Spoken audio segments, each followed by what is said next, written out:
When most people hear M1 Carbine, they imagine another standard American rifle rolling off an assembly line and heading straight to the front lines.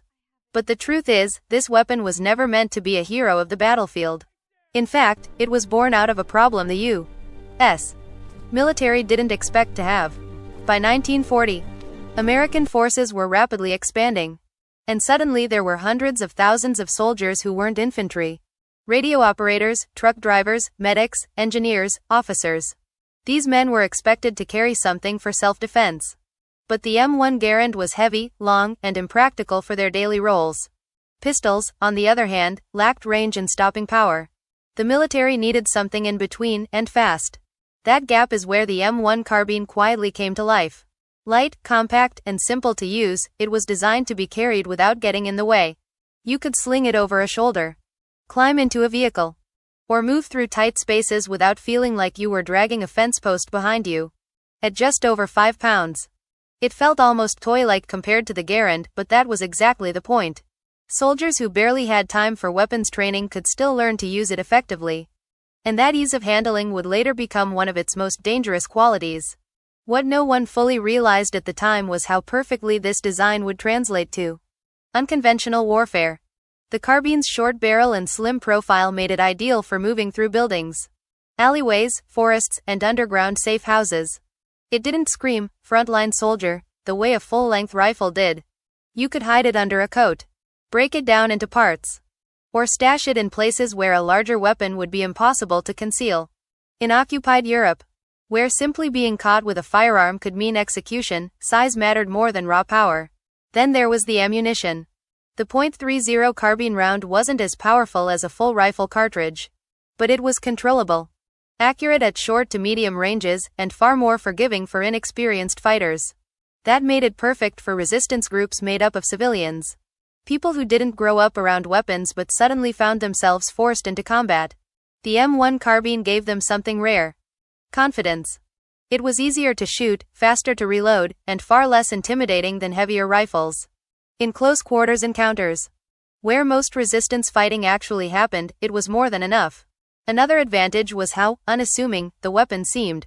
Even among Allied planners, it was often underestimated. That worked in its favor. Because it wasn't considered a primary battle rifle, it didn't draw the same attention from enemy intelligence networks at first. The Gestapo was obsessed with tracking heavy weapons, explosives, and machine guns, but small arms like the carbine slipped through the cracks. At least in the early days. By the time German counterintelligence realized how widespread and effective these weapons had become, they were already everywhere. Perhaps most importantly, the M1 Carbine represented a shift in how war could be fought. It wasn't about overwhelming firepower or massive formations. It was about mobility, surprise, and adaptability. A weapon designed for clerks and drivers ended up becoming ideal for sabotage, ambushes, and hit-and-run attacks. It proved that in the shadows of occupied cities, the quiet weapons often mattered more than the loud ones. So while the M1 Carbine may have started life as a compromise, it quickly evolved into something far more dangerous. Not because it was the most powerful gun of the war, but because it was the right tool at the right time. Small enough to hide, simple enough to use, and effective enough to change the balance in places where the enemy least expected it. Once the M1 Carbine proved it could survive the chaos of war, a new and far more dangerous challenge emerged: getting it into places where it absolutely wasn't supposed to be. In Nazi-occupied Europe, weapons didn't just appear in the hands of resistance fighters. Every rifle, every magazine, every single round of ammunition had to pass through a maze of checkpoints, informants, and constant surveillance. The Gestapo controlled borders, rail lines, ports, and even local neighborhoods. And they understood that a single smuggled weapon could spark an entire uprising. That made moving firearms not just risky, but often suicidal. This is where the M1 Carbine's design again worked in favor of the underground. Unlike full-sized rifles, it could be broken down into smaller components without specialized tools. Barrels, stocks, receivers, and magazines could be separated, wrapped, and hidden among ordinary cargo. Resistance networks became masters of disguise. Carbine parts were concealed in crates labeled as machine components, agricultural tools, or factory supplies. Some were hidden inside false compartments in trucks, Others tucked into shipments of food, clothing, or medical aid. To a Gestapo inspector rushing through paperwork, it all looked painfully normal. Railways played a critical role in this quiet war. Trains moved constantly across occupied territory, carrying everything from coal to livestock, and resistance groups exploited that chaos. A single crate diverted at the right junction could deliver multiple carbines to an urban cell or rural partisan unit. Couriers, often young men and women who looked harmless, memorized routes and signals, knowing that one mistake could end not only their lives but expose entire networks. The fear was constant. Random searches were common, and a suspicious officer needed only a hunch to detain someone indefinitely. In coastal regions, the risks multiplied. Small boats slipped across narrow stretches of water under cover of darkness, guided by stars and whispered instructions. A shipment of M-1 carbines might arrive soaked in seawater, wrapped in oilcloth, and missing a few pieces. But even then, it was a victory. Sometimes the weapons came by air instead, dropped in fields at night by Allied planes flying low to avoid radar. Resistance fighters would race against time, collecting the containers before dawn, knowing that German patrols were already searching for fresh parachute marks. What made this even more terrifying was how unforgiving the Gestapo could be. Smuggling wasn't treated as a crime. It was treated as treason. Entire families were punished for the actions of one courier. Safe houses were burned, villages interrogated, and prisoners tortured for information. Despite this, the flow of weapons never fully stopped. The reason was simple. The M1 carbine wasn't just a gun. It was proof that the outside world hadn't forgotten them. Each successful delivery boosted morale in a way no propaganda leaflet ever could. Once the carbines reached resistance hands, they were often shared, rotated, and hidden again. A single weapon might pass through dozens of fighters, used for one ambush and then buried in a cellar wall or forest cache. Ammunition was rationed carefully. Every shot had to count. The goal wasn't to fight prolonged battles, but to strike quickly and disappear before German forces could respond. The carbine's compact size made that possible, allowing fighters to move fast and blend back into civilian life. By the time the Gestapo began to recognize patterns and tighten their grip, the damage was already done. The underground had learned how to move weapons invisibly, and the M1 carbine had become a key part of that system.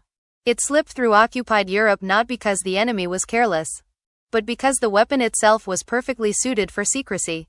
In a world where being caught meant death, the ability to sneak a rifle past one of the most feared security forces in history wasn't just impressive. It was revolutionary. By the time the Gestapo fully understood what was happening, the M1 carbine had already earned a reputation they couldn't ignore. This wasn't a weapon dominating battlefields or headlining military parades, but it was showing up in the worst possible places. From dark alleyways to rural roads, from factory sabotage sites to sudden ambushes that vanished just as quickly as they began. For a security force built on control, predictability, and fear, the carbine represented the opposite. It was fast, mobile, and impossible to pin down. What made the M1 carbine especially dangerous in resistance hands was how it reshaped small-scale combat. Most underground fighters weren't trying to win firefights. They were trying to survive them. The goal was to strike, disrupt, and disappear before German reinforcements arrived. In those moments, the carbine's lightweight design mattered more than raw power. Fighters could move quickly, fire accurately at close range, and retreat without being slowed down by heavy equipment.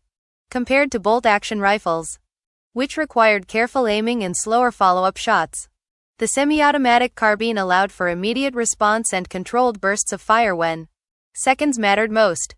The weapon also changed ambush tactics. Resistance groups learned they could engage patrols at short range, overwhelm them with sudden fire, and then scatter into buildings, forests, or crowds.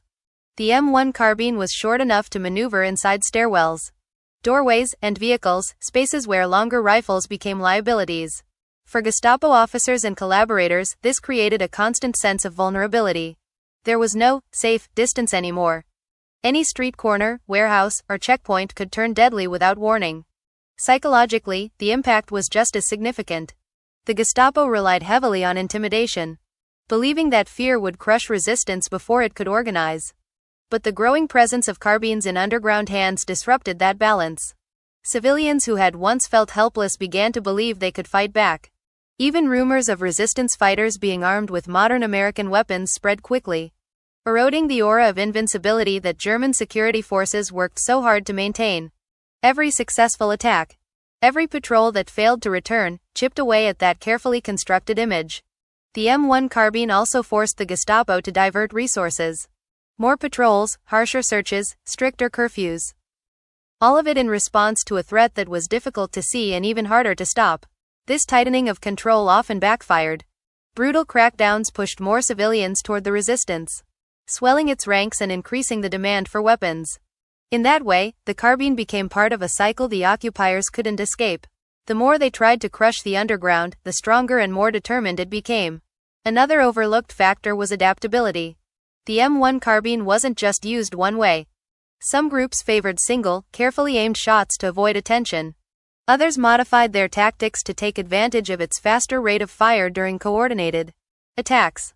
It could be used by men and women alike, young and old, without the physical strain of heavier rifles. That flexibility made it ideal for resistance movements that were constantly changing locations, members, and strategies. In the end, the Gestapo didn't fear the M1 Carbine because it was the most lethal weapon of the war. They feared it because it symbolized something they couldn't fully control. It turned ordinary people into armed opponents, blurred the line between civilian and fighter, and made occupation far more costly than planned.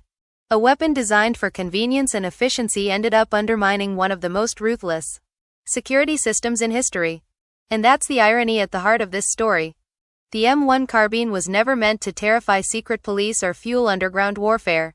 Yet in the hands of those fighting in the shadows, it became exactly that. A quiet but relentless force that proved even the most powerful regimes can be challenged with the right tool, used at the right moment.